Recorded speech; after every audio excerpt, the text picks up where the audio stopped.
Refugee, Isabel's chapter 35. The last time that we heard from Isabel was they were in the, they're still in between the Bahamas and Florida, and they are taking in far too much water.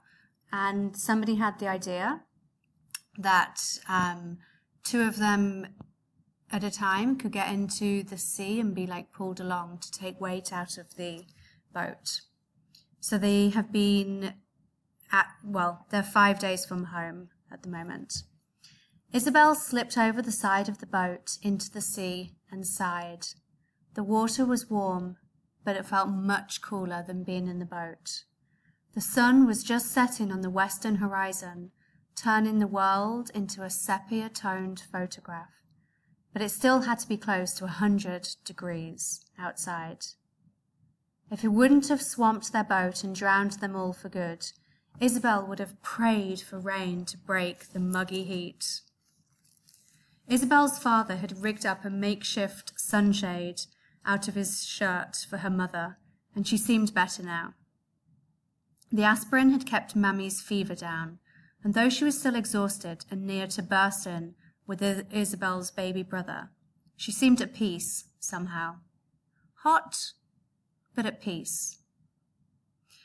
If the rest of them wanted relief, they had to wait for their turn in the water. Again, Isabel thought about their journey as a song.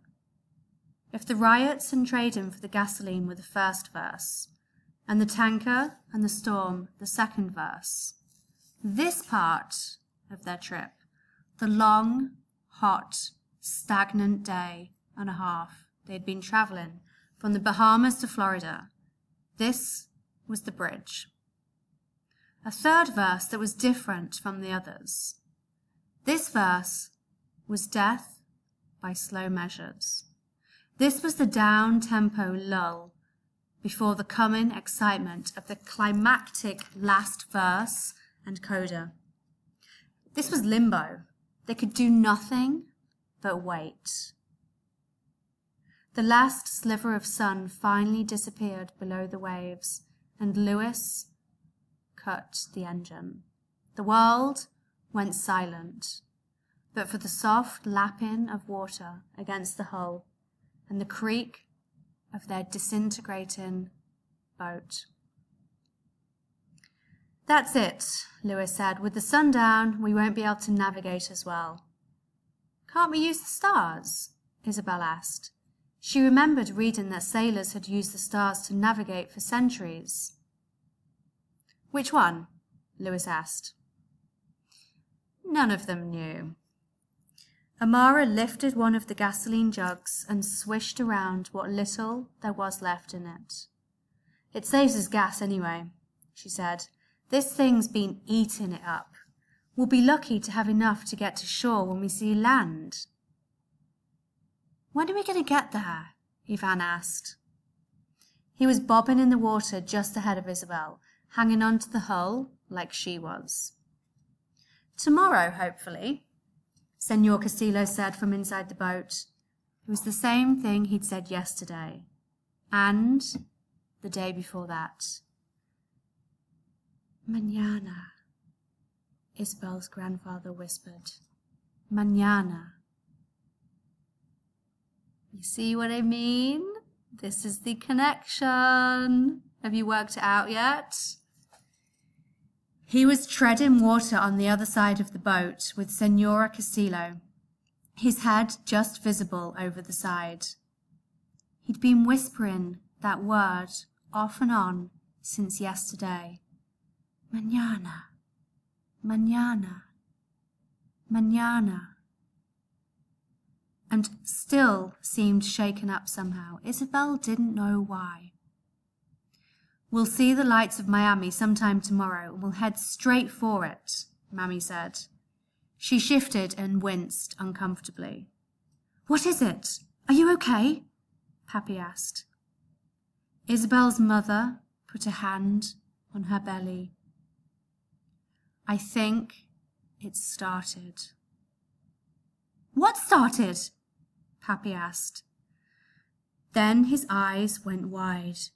You mean the baby's coming? Here? Now? Everyone in the boat perked up, and Isabel and Ivan pulled themselves up on the side of the boat to see. Isabel was a jumble of emotions. She was excited to see her brother born after waiting so long, but suddenly she was also afraid.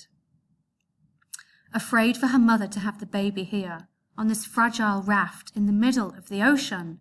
This wasn't where you were supposed to have babies. You were supposed to have babies in a hospital, where it's safe. And she worried too, for the first time, about how her baby brother would change her fragile family. Yes, I think I've gone into labour, Isabel's mother said calmly.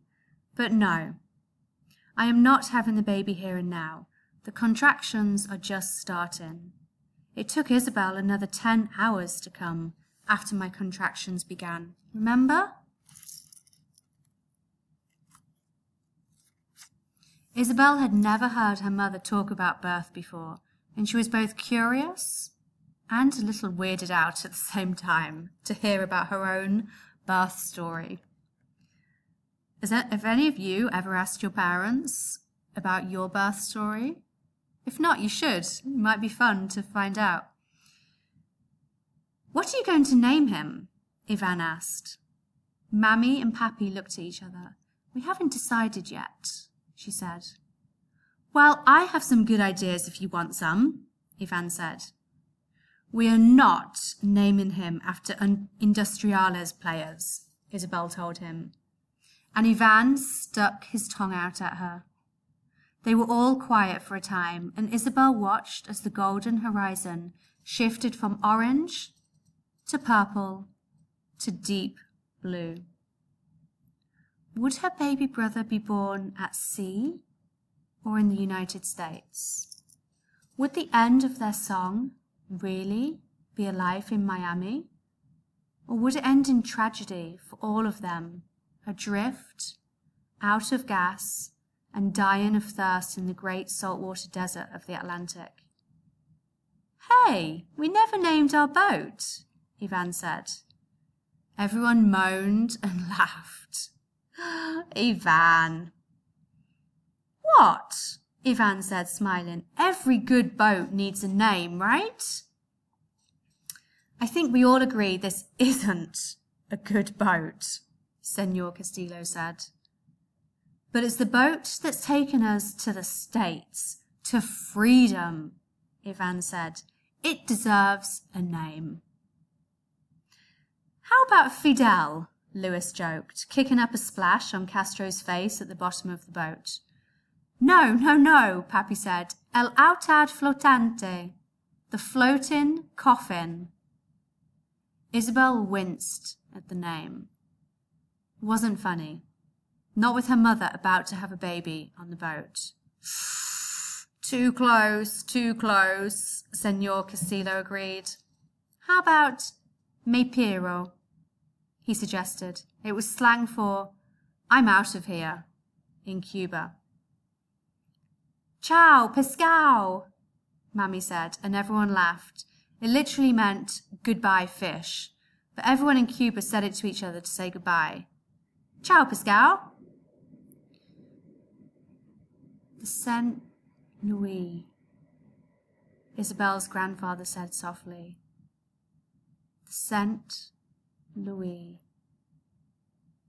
Everyone was quiet for a moment, trying to figure out the joke, but no one understood. But we do.